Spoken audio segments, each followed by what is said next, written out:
Bienvenido, amigo inmigrante, a tu podcast, Manifiesta tu Sueño Americano. Soy Carolina Vargas, una inmigrante como tú en Estados Unidos que se dedica a la preparación de trámites migratorios y con mucho cariño me dedico a informar de manera fácil, sencilla, clara, en tu idioma, cuáles son los requisitos básicos para hacer cualquier trámite migratorio. El día de hoy tengo el tremendo gusto de contar con la presencia de mi esposo, de mi socio, Manuel Gutiérrez, con el que hemos cursado el camino de la preparación de trámites migratorios para ayudar a otras personas a alcanzar lo que queremos todos, vivir y trabajar legalmente en este país, consiguiendo libertad y seguridad. Quédate porque te va a encantar el episodio de hoy. Vamos a hablar acerca del asilo, ese trámite migratorio que muchos hemos tenido que comenzar debido a la persecución que hemos tenido en nuestro país de origen, especialmente por nuestra opinión política, por nuestra nacionalidad o por haber pertenecido a un grupo social que nos ha llevado a la persecución. Este es un programa dedicado para ti, para informar a la comunidad, si no es tu caso, pero es el caso de tu mamá, de un familiar, de un amigo, comparte esta información para que todos podamos estar encaminados y conseguir manifestar nuestro sueño americano después de haber pasado por tantos desafíos en nuestro país y por todos los países que pasamos antes de llegar aquí. Quédate que te va a encantar. Hola Manuel, ¿cómo estás? Nuevamente por aquí. Bienvenido. Gracias, Carolina. Gracias. A tu casa, a tu proyecto, Manifiesta tu Sueño Americano. Gracias por la invitación de nuevo y por hacerme sentir parte de ella también. De este proyecto tan bonito del cual estamos muy orgullosos y muy entusiasmados en que continúe. Así es. Bueno, el día de hoy quiero compartir un poco con nuestra audiencia el trámite migratorio que más hacemos en la oficina del abogado Elio Vázquez, que es un abogado de inmigración, como venezolanos y por haber atravesado todo lo que significa partir del país, buscando un futuro mejor, debido a lo que todos sabemos ya que está sucediendo en nuestro país, pues iniciamos con este trámite que es el asilo.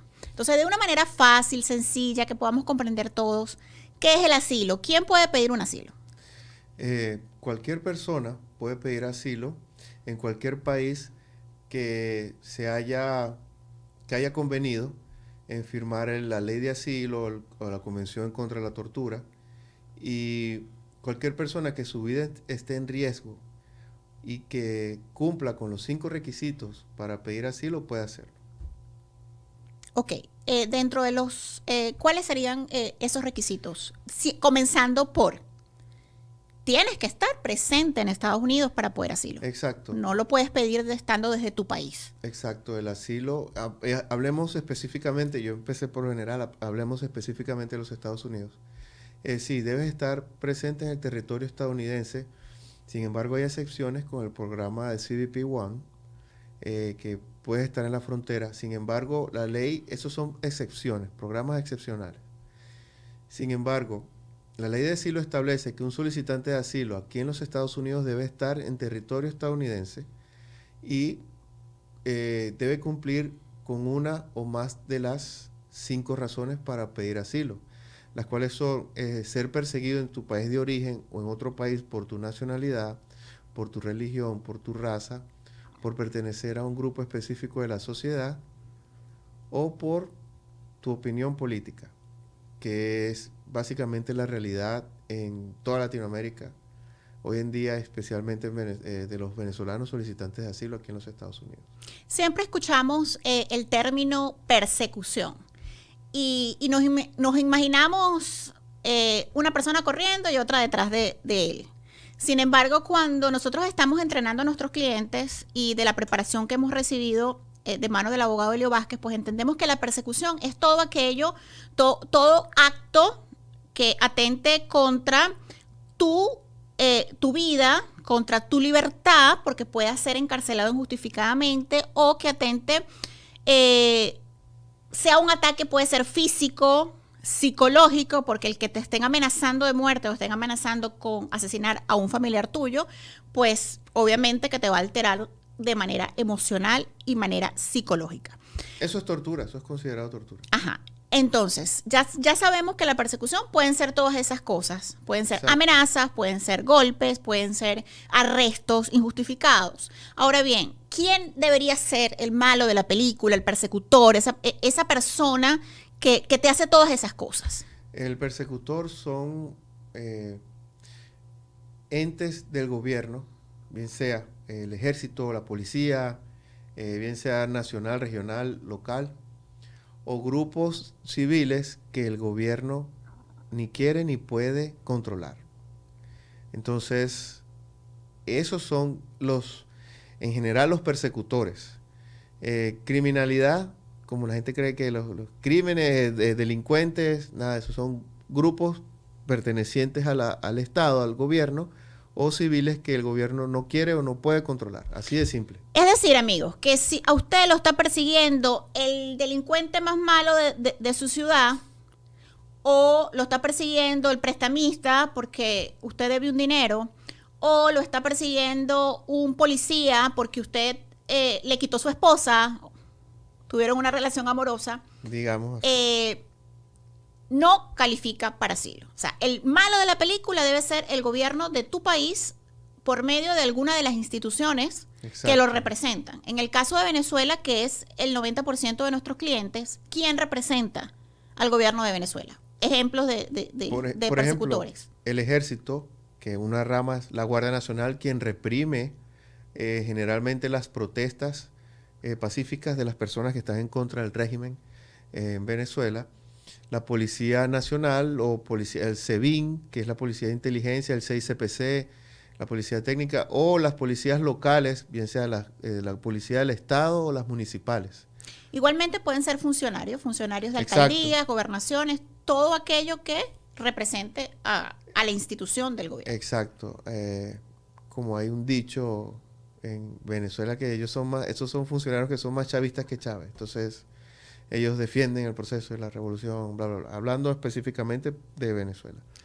En el caso de cuando decimos o grupos que no sean el gobierno, pero que el gobierno no quiera o no pueda proteger. En el caso de Venezuela, los grupos por excelencia que han durante los últimos años maltratado a los venezolanos, pues que no están, no forman parte como tal de la nómina del gobierno. Podríamos, al menos en el papel. Al menos en el papel, claro. Yo me imagino que sí les pagan. Vendrían siendo los conocidos tupamaros. Sí, son llamados colectivos, son llamados círculos bolivarianos, son llamados tupamaros. Tupamaros creo que era una fracción mucho más grande que existía en Caracas. Entonces se fueron, fue creciendo a nivel nacional. Sin embargo, los círculos bolivarianos, hay círculos bolivarianos que son gente violenta, están armadas y son financiados por debajo, por decirlo así, por entes del gobierno, cualquier funcionario ligado al gobierno. Y también los colectivos, que en general, el nombre en general es ese. Ok, entonces podemos definir que estos colectivos son civiles, porque no tienen un cargo en una policía, no son militares, pero estos civiles han sido armados ilegalmente por la dictadura venezolana con la finalidad de ¿qué? De atacar pues a la población que no piense como ellos. De amedrentar básicamente a personas que están en contra o piensan de una manera diferente a lo que el régimen quiere establecer. Recuerda que es una guerra ideológica de imposición de un pensamiento, una manera de un pensamiento comunista.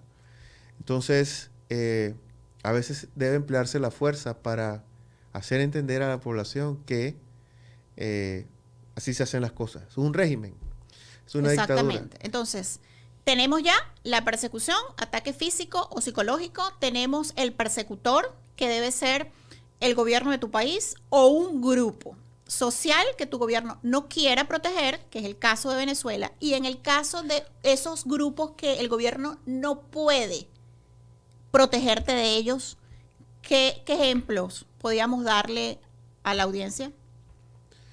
Hay muchos ejemplos. Yo diría que es confuso a veces, por lo menos los sindicatos. En muchas compañías o empresas públicas y privadas. No, me estaba refiriendo al persecutor, cuando el persecutor es Ah. un grupo que el gobierno no puede controlar. Un grupo, sí, esos grupos civiles son grupos delictivos básicamente que el gobierno o No quiere el controlar porque régimen, tienen los mismos ideales. exacto, son la fuerza de choque, digámoslo así, que pueden hacer el trabajo sucio en protestas o el trabajo día a día en los sectores populares, de amedrentamiento, de mantener en la línea a la población en general, y que continúen con las directrices que el régimen, la dictadura quiere imponer, está imponiendo. Ok, existen otros casos para otros países, como por ejemplo Colombia, México, cuando estos grupos no forman parte del gobierno, pero son tan poderosos, están tan bien organizados, muchas veces mejor equipados en armamentos con relación al gobierno, a la policía, como son el caso de las guerrillas, los paramilitares, los narcos, los carteles, cuando muchas personas en esos países, las maras, las gangas, cuando atacan a la población al punto de que toda esa gente tiene que irse de esos países para poder salvar su vida, podría haber una posibilidad para ellos cuando se demuestra que el gobierno no lo puede controlar, no los puede proteger. Exacto, exacto. Tú pones el ejemplo de estos países en Centroamérica, de Colombia, sí, las FARC también son un grupo terrorista, digamos, que matan gente porque sí. Y en Venezuela hay muchos también, el famoso Tren de Aragua, que son también, digamos, empezaron como colectivos y fueron escalando Hasta el punto que hasta el están punto que ya repartidos, se reparten son conocidos internacionalmente. y ya son por sus maneras, sus métodos criminales de amedrentar a las personas por el control, lo que sea, en sus actividades criminales y con con el escudo de proteger la revolución, lo que sea. Es simplemente pura mentira y son criminales también. Entonces, cada vez que nosotros vamos a una corte como paralegales del abogado Helio Vázquez, nos enfocamos en que el cliente pueda demostrar estos tres elementos. Número uno, la persecución. Exacto. Que haya ocurrido en el pasado y que tenga el cliente miedo de que ocurra en el futuro. Miedo pasado, presente y futuro. Demostrar quién es el persecutor, dejarlo bien claro. Exacto. Que forma parte del gobierno. Y muy, muy importante, ¿cuál es la razón, el motivo que tiene ese persecutor para buscarte a ti específicamente? Y esos motivos los comentaba Manuel. En Venezuela, el motivo más común, pues, es la opinión política. Sí, esa es la razón. Ya han pasado poco más de 20 años y en los últimos 10 ha arreciado la imposición de un régimen, de un ideal político y las consecuencias sociales y económicas que ha tenido en la población. Y nadie puede quejarse porque si tú sales con una banderita y una gorrita a protestar, te disparan, te caen a tiro. Entonces, esos grupos en motos, ya muy conocidos, esa es la razón. Otros ejemplos podrían ser por la nacionalidad. Hemos visto en los últimos años también, debido a la salida de muchos venezolanos de manera desordenada a otros países, debemos reconocerlo. Hemos caído como invasores, nos hemos llegado pues sin estar preparados.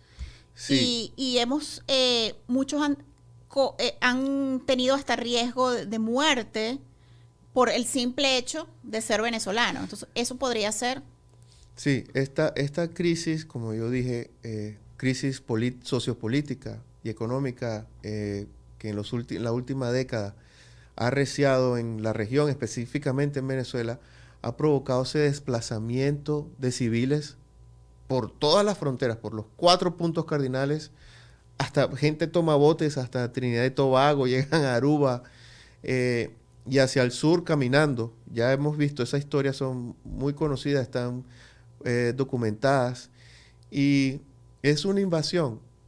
Estos países vecinos, Colombia, Ecuador, Perú, Chile, son países que están acostumbrados a lo contrario. Sus nacionales salen de ahí. Llega una oleada de, qué sé yo, 1 millón de venezolanos en meses, pasando por ahí, necesitando recursos, absorbiendo. Se ve como una invasión. Y ya los nacionales de esos países sienten esa presión de un grupo de personas, de un grupo de desplazados.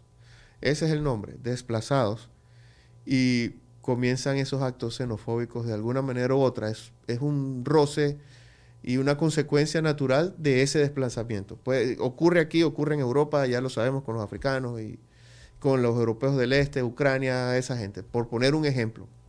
Igualmente, para darles un ejemplo de la persecución por la religión, tenemos clientes que son testigos de Jehová. Esta es una religión que les prohíbe a sus integrantes participar en todo lo que tiene que ver con partidos políticos, elecciones. Ellos no votan. Ellos consideran que, bueno, que el único líder es Dios. Bueno, son sus ideales, son respetados.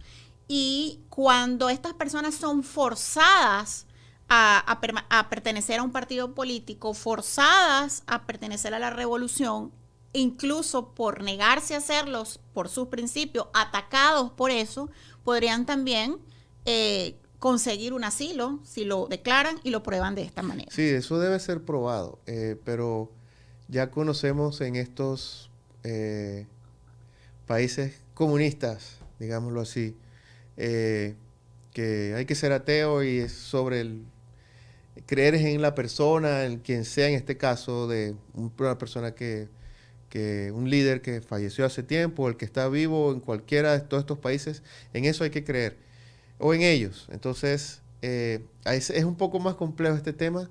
Sin embargo, esa es la razón, básicamente lo que tú explicaste hace un minuto, es ver forzados a personas a participar en política partidista de un país, y por esa razón religiosa, esa creencia religiosa, esa fe, ellos simplemente su dogma le impide hacer eso. Entonces son forzados y tienen que huir. También cuando hablamos por un grupo social perseguido. Bueno, Carolina, ¿qué es eso? Un grupo social puede ir desde los centros de estudiantes de una universidad. Tú hablamos hace rato de los sindicatos. Tú me corregiste, sí. Sindicatos de trabajadores. ¿Qué otros grupos podríamos mencionar como ejemplo? Sí, digamos, esos son los más relevantes, digamos, en esta realidad que vive Sudamérica. Sin embargo, hay un caso muy particular para que entiendan lo que es un grupo específico. En Argentina hay un grupo de madres, se llama las Madres de la Plaza de Mayo, un grupo de señoras que son las madres o las abuelas de jóvenes que desaparecieron bajo la dictadura de la Junta Militar en los 70s. Entonces, ellas protestan y ellas exigen, en resumen, para conocer, el que se dé a conocer el paradero, una respuesta por parte del gobierno de qué pasó con esos desaparecidos, dónde están, cuerpo, algo. Entonces, en algunos momentos de la historia, ya todavía existen desde hace más de 40 años, y en ciertos puntos de la historia ellas han sido atacadas por protestar y por exigir esas respuestas por parte de un gobierno. Eso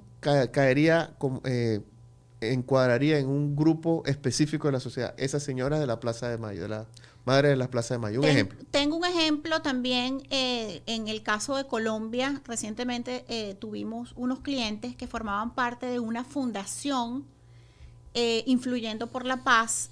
Ellos promueven lo que son los derechos humanos, pero sobre todo los derechos de las personas que son víctimas de la guerrilla. Exacto. Y a varias personas, líderes de esta fundación, pues fueron perseguidos por la FARC. Exacto. Y podría haber un chance de por pertenecer a esa fundación, fueron considerados enemigos, atacados al punto de tener que salir de Colombia. Exacto, porque se cumple el principio que tú dices, que existe esa fundación, que digamos es legal, está bien constituida, cumple con todos los requisitos de ley en Colombia, para existir y funcionar, actuar. Entonces, ellos denuncian las personas que pudieron escapar de la guerrilla o sobrevivir a la guerrilla en algún momento, las personas que en un punto fueron guerrilleros también y decidieron salir, escapar. Ellos los tomaban y los ayudaban de esa manera, ir restándole fuerza a esa guerrilla. Entonces, a la FARC. Entonces, ¿qué hacía la guerrilla? A los líderes de esa fundación los atacaban o los atacan quizá, con actos terroristas, queriendo, como saben que se ven afectados, conocen los inside outs de esos grupos guerrilleros de FARC, son atacados por ellos. Entonces el gobierno de Colombia les es imposible hasta cierto punto controlar a las FARC. Entonces cae ha justo intentado ahí. durante los últimos 60 años pues desaparecer Sí. este grupo y no lo ha logrado. Otro ejemplo también bien común de grupos son la comunidad LGTBQ. Ahora Creo que me tiene dos o falta tres cosas más, otras plus letras, algo. pero cuando eres perseguido por tus ideales o por tus preferencias de género o sexuales, pues también podrás ser protegido por la ley de asilo. Bueno, ya sabemos cuáles son como que las tres características principales que un extranjero debe declarar y probar. Ahora bien, ¿ante dónde lo tiene que declarar y probar? Eso va a depender de la manera en que el extranjero llegó, en este caso, a Estados Unidos. En el caso de una persona que llegó con una visa, puede ser de turista, que llegó con un parol humanitario de estos del programa reciente, Sí. ¿A dónde tiene que hacer la aplicación de asilo? Sí. ¿A qué institución? Cuando entras de manera legal, tu solicitud de asilo se convierte en un trámite administrativo, un acto administrativo, una acción administrativa ante un ente administrativo, y 3 veces administrativo. Y se somete ante la Oficina de Inmigración de los Estados Unidos. Es esa entidad quien va a conocer de tu caso hasta que se cumplan todos los requisitos y termine con la entrevista de miedo creíble, también se llama entrevista de miedo creíble. Entonces, cuando se entra de manera legal y se es chequeado en un puerto de entrada con un pasaporte o una visa, un instrumento válido para entrar, vas ahí. Ahora yo te pregunto, tú que eres la más conocedora y la experta, y estoy feliz de eso, agradecido por compartir contigo en esta carrera, en corte como paralegal, tú. ¿Cuál es el otro caso de asilo? Bueno, este se llama asilo afirmativo, el que yo acabo de escribir. ¿Cómo se llama el siguiente? Y te pido a ti que nos expliques. Bueno, todas esas personas que han ingresado ilegalmente por la frontera, cuando decimos ilegalmente es porque no tienen una visa válida que les permite ingresar, son colocados en un proceso de deportación. Vamos a imaginarnos que cometieron un delito en tu país. ¿A dónde los remiten? Ante un juez. Bueno, exacto. Por eso es que ellos los liberan en la frontera y les dicen que tienen que, ante un juez de inmigración, aplicar al asilo y demostrar lo que acabamos de hablar. Sí, la persecución, quién lo persiguió y el por qué. Exacto, y quiero agregar que el cruzar la frontera, existe una línea imaginaria en esos 3.000 kilómetros, también en la frontera norte, puede entrar por la frontera norte de manera ilegal, pero digamos esos 3.000 millas de frontera sur, existe una línea imaginaria, donde está el lindero de los Estados Unidos con México. El que cruce esa línea imaginaria, el cruzar eso es un delito federal. Así te reciba a 10 yardas después un Customs and Border Patrol officer y te procesa en un centro de detención. Pero ya cruzaste, bien sea el río, el muro, un poquito antes del muro, ya hacer eso es cruzar de manera ilegal. Entonces, ese es el hecho punible o el delito, haber pasado esa línea imaginaria, esa frontera. Es por ello que es remitido a un proceso judicial ante una corte de inmigración. Es bueno aclararle de que nuestra experiencia radica porque somos paralegales del abogado Helio Vázquez, que nos da la oportunidad de asistir a las cortes, de acompañar de cerca a los clientes, pero no somos abogados en Estados Unidos y toda esta información que les estamos dando es, como les estamos diciendo, información que pueden ubicar en las páginas de internet, pues las páginas oficiales del gobierno del Departamento de Department of Homeland Security. Ahí está todo, los entes que están bajo la supervisión de ese departamento, y está la ley también, pueden estudiarla. Ok, una vez que llega el extranjero a Estados Unidos, ¿cuánto tiempo tiene para hacer la aplicación de asilo?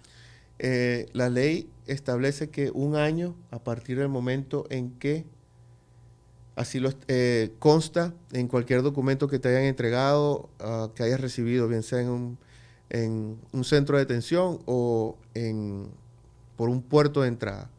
La ley establece 1 año, tiene que ser dentro de ese periodo. Pueden haber excepciones, pero tienes que demostrar que algo muy grave te ocurrió. Hay excepción. Ahora bien, siempre le digo a las personas que me contactan por las redes sociales, traten de aplicar el asilo lo más rápido posible, porque es la manera de obtener un permiso de trabajo y un social que te permite poder laborar legalmente, ganarte tu dinero, que te paguen un salario ajustado a la ley, y declarar impuestos, adquirir un seguro médico. ¿Por qué les digo que lo antes posible? Porque cuando hacen la aplicación de asilo, tienen que esperar al menos 150 días, que se transforman en 5 meses, para poder aplicar al permiso de trabajo. Y luego es que de 30 a 60 días te llega esta documentación. Sí. O sea que se te puede ir todo el año en esto. Sí, recuerda que si califica un asilo, tiene que aplicar. En ningún momento estamos instando a que todo el mundo clasifique, aplique el asilo por un documento de trabajo. Si califica, tiene que hacerlo. Lo ideal es ponerse a derecho cuanto antes, a eso es lo que tú te refieres, para así continuar con los procesos con los procedimientos que ese proceso tiene. Entonces, eso es uno de ellos, la obtención del permiso de trabajo y la tarjeta de seguro social. Muchos preguntan, ¿cuánto tiempo puede tardar en que el gobierno dé su veredicto? Varía. Sin embargo, en nuestra práctica como paralegales del abogado Helio Vázquez, hemos promediado 2 años, entre 18 y 24 meses, más o menos. Puede variar, dependiendo de la jurisdicción. Son 9 jurisdicciones en todo el país, y también del flujo de trabajo que tengan dichas cortes. Una de las cosas, toda crisis genera oportunidades. Las cortes, cada día lo podemos ver en nuestra práctica. Las cortes están agilizando los procesos. Significa que hay muchos más jueces, la infraestructura está creciendo, está mejorando. Y cuando te acuerdas que veíamos esas fechas, 2025, 2027, audiencias, ahora están, a muchas las han puesto en este año, en 2024. ¿Por qué? Porque quieren agilizar eso. El Departamento de Seguridad del Estado.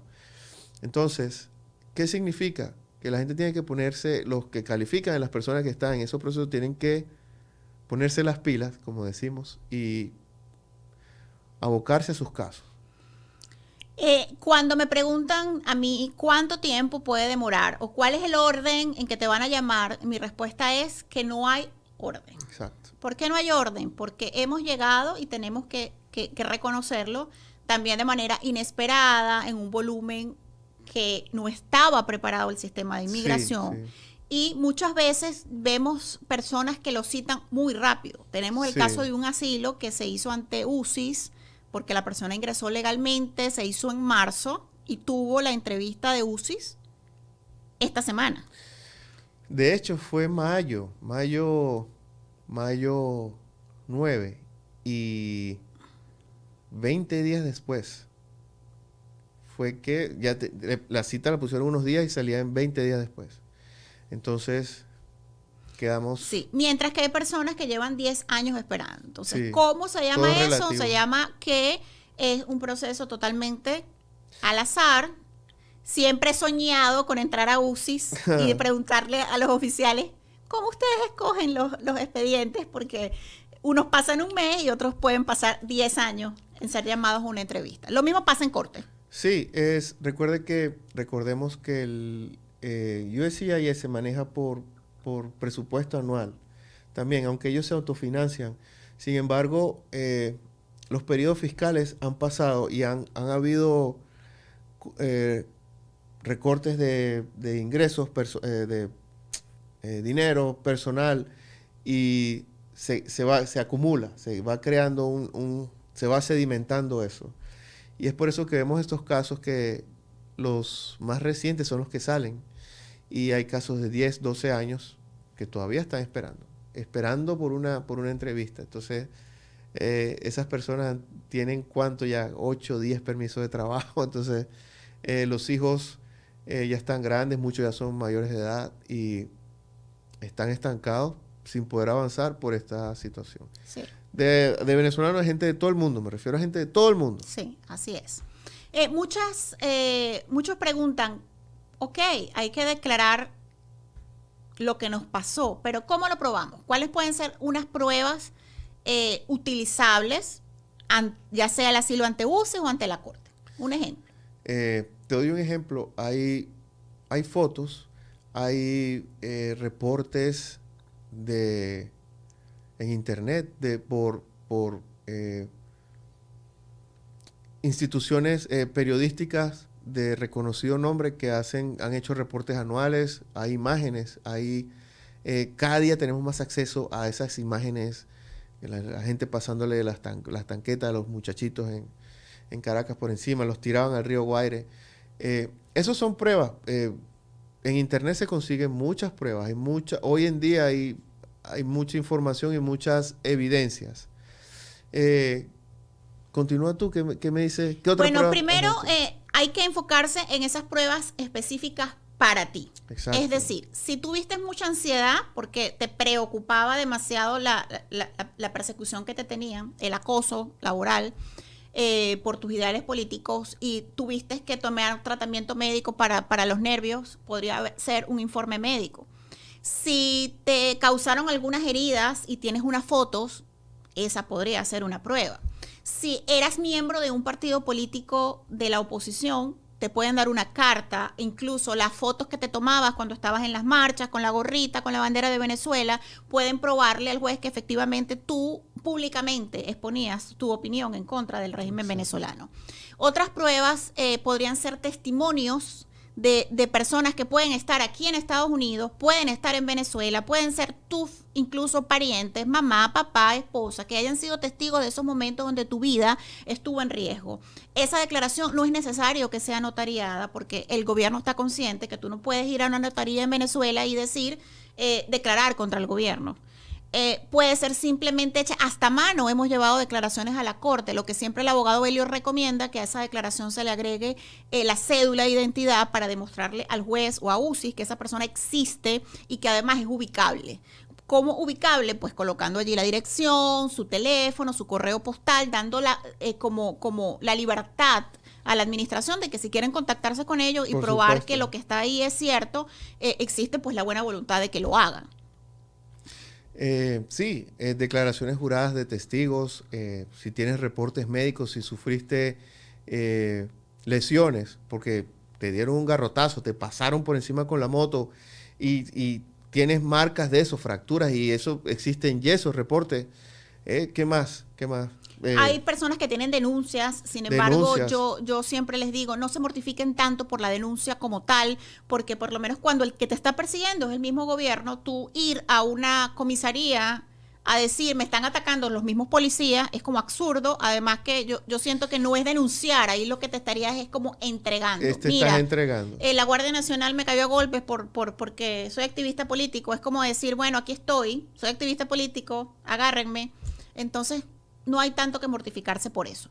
Tú hablabas también de las pruebas en periódicos, en noticias, claro, y eso reportes. es lo que se conoce como personas similarmente situadas. O sea, cuando se muestran ejemplos de que, bueno, mira, esto me pasó a mí, pero después tú vas y muestras, esto pasa de manera común en mi país. Sí, en las diferentes regiones, estados, como sea. Okay. A personas que nada tienen que ver conmigo, pero tienen el mismo ideal de libertad, o se oponen a un régimen y están haciendo lo mismo que estamos haciendo en otro estado, en otra región, y sufren las mismas consecuencias. O son personas similarmente situadas.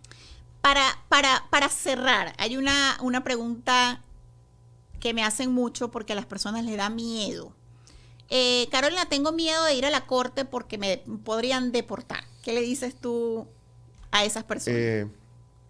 Nosotros a nuestros clientes les hacemos saber que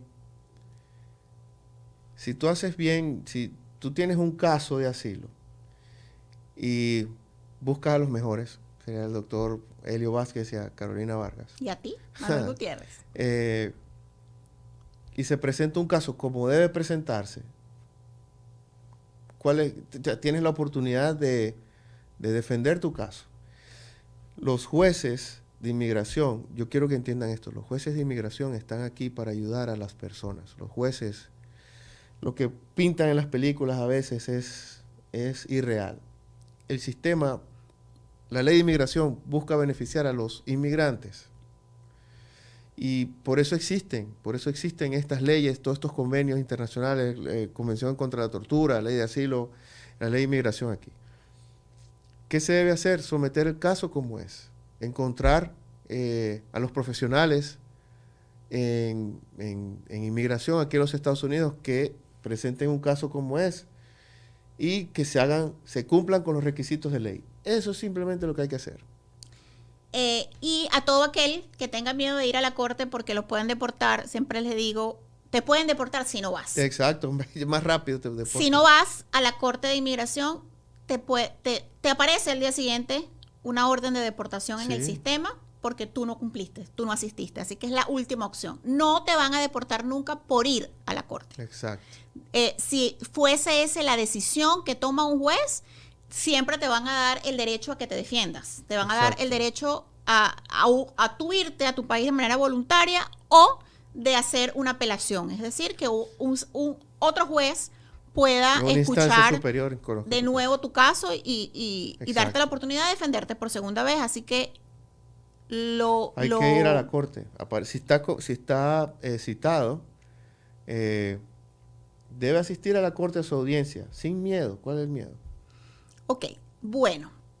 Para cerrar, entonces, a veces pensamos que solamente pueden recibir asilo, pues, las personas que casi las matan, pero a veces también cuando demuestras la persecución hacia el futuro, exacto, podrías también conseguir una solución. Persecución y miedo pasado, presente y futuro. En conclusión, busquen personas preparadas, traten en lo posible de ser representados por un abogado, ya sea en UCIS o sea en la Corte de Inmigración.